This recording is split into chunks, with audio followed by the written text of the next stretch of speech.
이번 시간은 엠퍼사이즈, 마음 읽기에서 출발하기라는 주제로 한번 진행해 보도록 하겠습니다. 자, 디자인 띵킹의 첫 번째 단계인데요.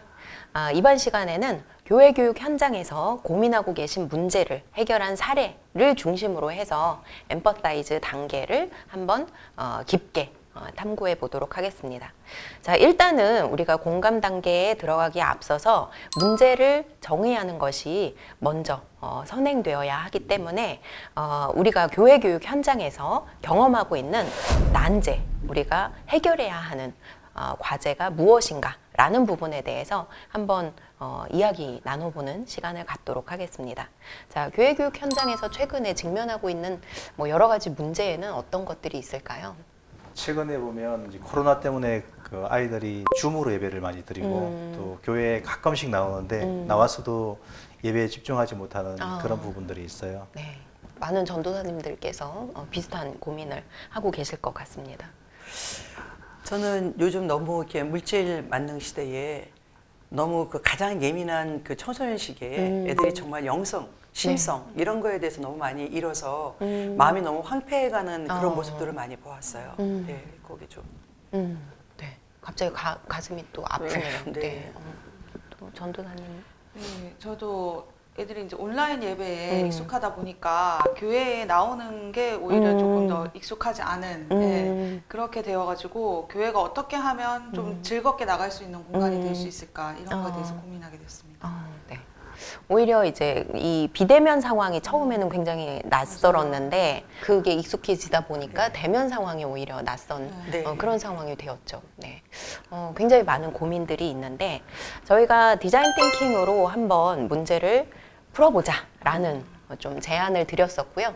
우리 세 분의 전도사님들께서 팀이 되어서 한번 도전 과제를 해결해보는 그런 경험을 하셨죠. 네.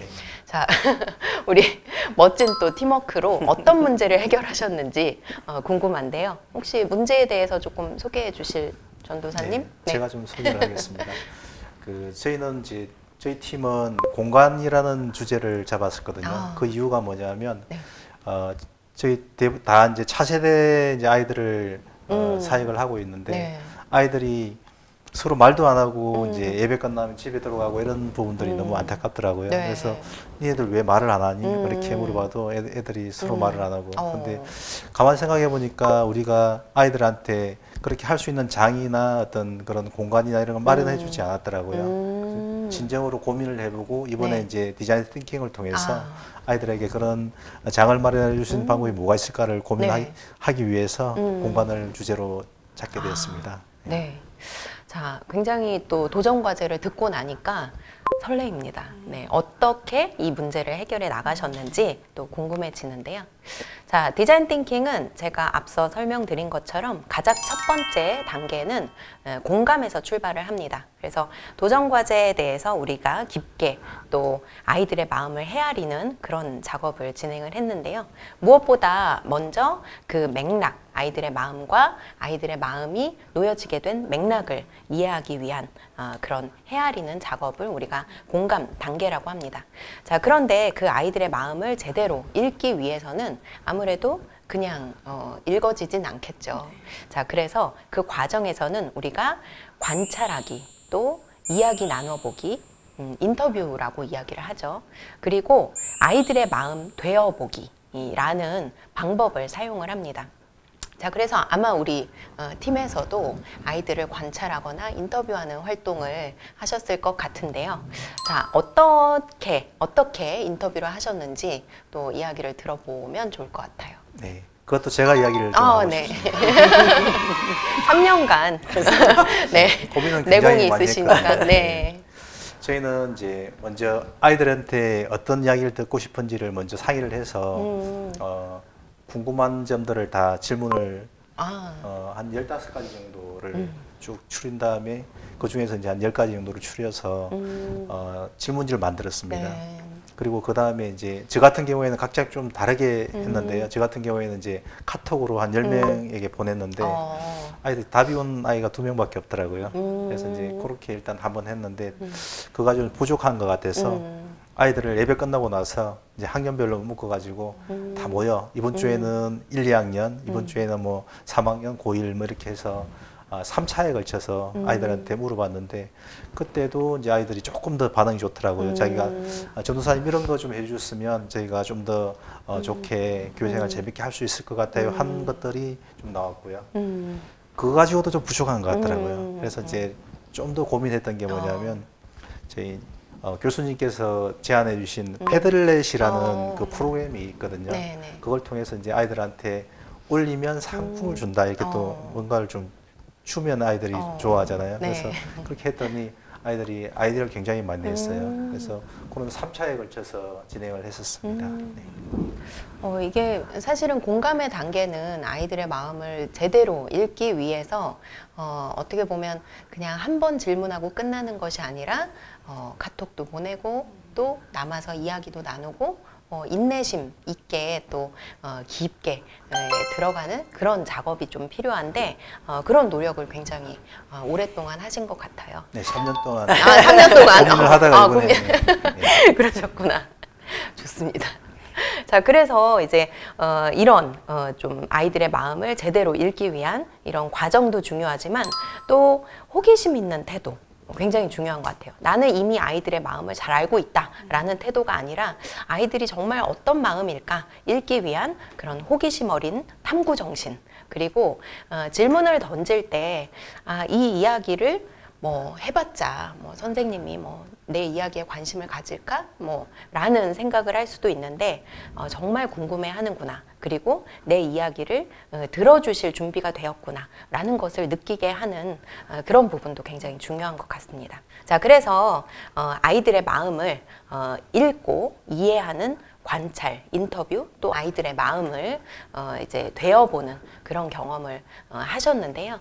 또 그 과정을 우리가 듣고 넘어가는 것으로 끝나는 것이 아니라 그것을 통해서 우리가 사실은 정리하는 시간이 필요합니다. 그래서 우리가 관찰하고 인터뷰한 결과를 하나의 뭔가 시각화하기 위한 툴로 정리를 해볼 수 있는데요. 그것을 스탠포드에서는 페르소나 개발이라는 방법론을 활용하고 있습니다. 자, 페르소나는 쉽게 설명을 드리면 우리가 이해하기 위한 대상을 하나의 상으로 표현을 하는 것입니다. 그래서 가상의 인물로 우리가 페르소나를 개발을 하게 되는데요. 우리가 헤아리고자 하는 대상은 어떤 생각을 가지고 있고 어떤 마음이고 또 어떤 삶의 맥락 속에서 살아간다라는 것을 하나의 시각화된 상으로 보여주는 것이 바로 페르소나입니다. 자, 우리 팀에서도 페르소나를 한번 개발을 해보셨는데요. 네. 저희 팀에서 개발한 페르소나는 이름은 우리랑이라는 아이고요. 네, 그리고 이 아이는 왜 이름을 우리랑이라고 지었냐면 이때 중고등학교 때 아이들이 또래 집단을 굉장히 중요하게 생각하고 부모님으로부터 독립하려고 하는 이런 사춘기를 겪고 있다 보니까 친구들끼리 우리끼리 재미있게 그렇게 놀 수 있는 그런 거를 좋아하는 아이의 특징을 잡아서 우리랑이라고 짓게 되었습니다. 그리고 이 페르소나로 저희가 설정한 것은 이 아이는 교회에 또 열심히 출석하는 교회 임원이고 그리고 네. 또 노래방을 좋아하고 그리고 카페도 좋아하고 이런 애들의 청소년기의 일반적인 특징을 저희가 설문조사한 거를 담아서 페르소나를 설정하게 되었고요. 그리고 이 페르소나의 특징은 학업에 대한 부담감이 또 굉장히 많았고요. 그리고 또 아이들만의 독립된 공간을 또 필요로 하는 그런 니드를 많이 발견할 수 있었습니다. 예. 자, 페르소나는 방금 전도사님 말씀하신 것처럼 이렇게 이제 우리 아이들에 대해서 내가 어떻게 이해하고 있는가라는 것을 그 아이가 가지고 있는 어떤 좋아하는 것, 삶의 맥락 이런 것들을 담아서 이제 구체화하는 작업이 되겠습니다. 자, 그런데 이런 작업을 하다 보면요, 조금은 막연하게 우리가 알고 있던 아이들에 대해서 내가 이렇게 이해하고 있구나 라는 것을 또 그려볼 수도 있고요. 또 이것을 공유해서 또 그리다 보니까 우리 아이, 우리가 기도해야 할 대상, 또 우리가 함께 가야 할 아이들에 대해서 우리가 공동의 어떤 상을 마련할 수 있는 기회가 되기 때문에 또 이렇게 대화의 계기를 마련하게 되기도 합니다. 그래서 페르소나를 붙여놓고 또 우리가 기도를 할 수도 있고 또 그런 도구로 활용될 수 있지 않을까라는 생각이 듭니다. 자, 결국은 페르소나는 가상의 인물이기는 하지만 우리가 이해하고자 하는 우리 아이들의 마음을 그대로 표현하는 것이기 때문에 또 중요한 도구로서 활용될 수 있을 것 같아요. 자, 그러면 페르소나 개발을 통해서 우리 전도사님들께서는 어떤 깨달음을 얻으셨는지, 또 기존에는 우리가 보지 못했던 어떤 발견을 하셨는지 라는 부분을 또 여쭙고 싶은데요. 이것은 또 네, 또 제가 이야기를 드리면 저는 이제 처음에는 이제 아이들 그 대화를 하지 않거나 공간에 대한 필요에 대해서 오프라인만 좀 생각을 하게 됐던 것 같아요.